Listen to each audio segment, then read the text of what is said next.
এবার গজব থেকে বাঁচার উপায় 4টা, 1 মিনিটে বলে ফেলি। 1 নাম্বার, গজব আসলে সবর করবেন। কি করবেন? 2 নাম্বার, তাওয়াক্কুল করবেন আল্লাহর উপরে। 3 নাম্বার, বেশি বেশি দোয়া করবেন। যে গজব আসতে বেশি বেশি কি করবেন? দোয়া করবেন। বিপদে মুসিবতে দোয়া পড়তে হয়। ইউনুস নবী মাছের পেটে গিয়া চিল্লাচিল্লি করছে না দোয়া পড়ছে? লা ইলাহা ইল্লা আনতা সুবহানাকা। নবীজির একটা আমল আপনাদেরকে আমি শিখায় যাই। নবীজি সকাল সন্ধ্যায় এই দোয়াটা পড়তেন সুস্থতার জন্য। আল্লাহুম্মা ইন্নী আসআলুকাল আফিয়াতা ফিদ দুনিয়া ওয়াল আখিরা। এটা শিখায় যাই। সবাই একটু আমার সাথে বলেন আল্লাহুম্মা, একটু জোরে বলেন আল্লাহুম্মা ইন্নী আসআলুকাল আফিয়াতা ফিদ দুনিয়া ওয়াল আখিরা।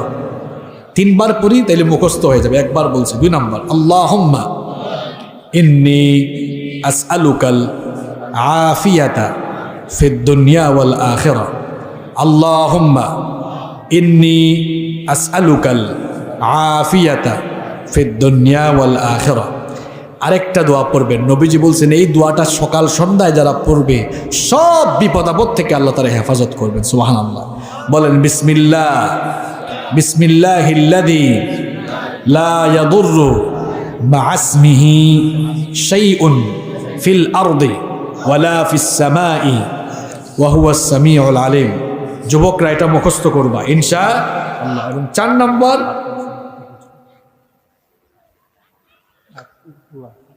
হ্যাঁ দোয়া হবে ইনশাআল্লাহ।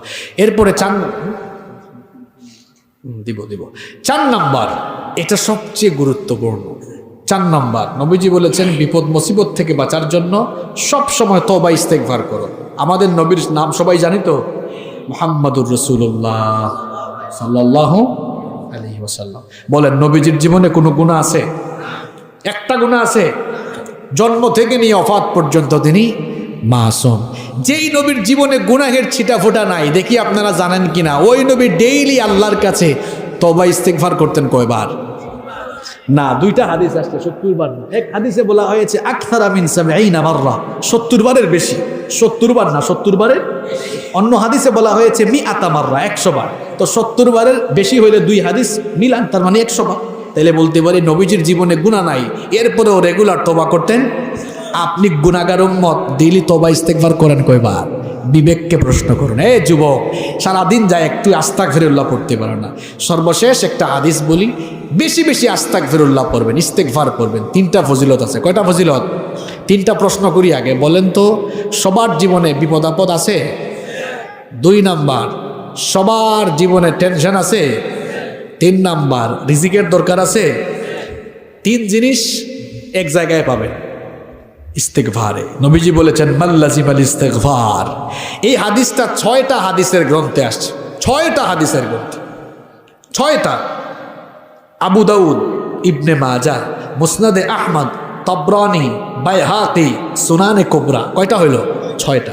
এক হাদিস 6 হাদিসের কিতাবে। আল্লাহর নবী বলেছেন মাল্লাজিমাল ইস্তেগফার, যে ব্যক্তি ইস্তেগফারের সাথে লেগে থাকবে, অর্থাৎ সব সময় তওবা ইস্তেগফার করবে, জাআলাল্লাহু মিন কুল্লি দীকিন মাখরাজা, আল্লাহ তার সব সংকীর্ণতা, সব বিপদ আপদ আল্লাহ দূর করে দিবেন। 2 নাম্বার, ওয়া মিন কুল্লি হাম্মিন ফারাজা, আল্লাহ তার সব টেনশন দূর করে দিবেন। 3 নাম্বার, ওয়া মিন হাইথু ওয়া রাযাকাহু মিন হাইথু লা ইয়াহতাসিব, তার কল্পনাতীত জায়গা থেকে আল্লাহ তাকে রিজিক দিবেন। আজ 12 জানুয়ারি দুপুরবেলা কিশোরগঞ্জের কটিয়াদি উপজেলার বনেরগাঁও গ্রামে এসে দুপুরের খাবার খাবো, এটা আমি নিজেও জানতাম না। রিজিক বুঝছেন? আপনি রাজ্জাককে ভয় করুন, রিজিককে নয়। দেখবেন কোন জায়গা থেকে রিজিকের ব্যবস্থা হবে আপনি চিন্তাও করতে পারবেন না। সবসময় ইস্তেগফার করবেন। কি করবেন? মাহফিল শেষ করে বাড়ি যাবেন কি পড়তে পড়তে? বাসা থেকে বের হয়ে হাঁটতেছেন একা একা, কি পড়বেন? ঢাকায় যাচ্ছেন, বাসে বসে আছেন, কি বলবেন? পারবেন সবাই? আল্লাহ তৌফিক দান করুন।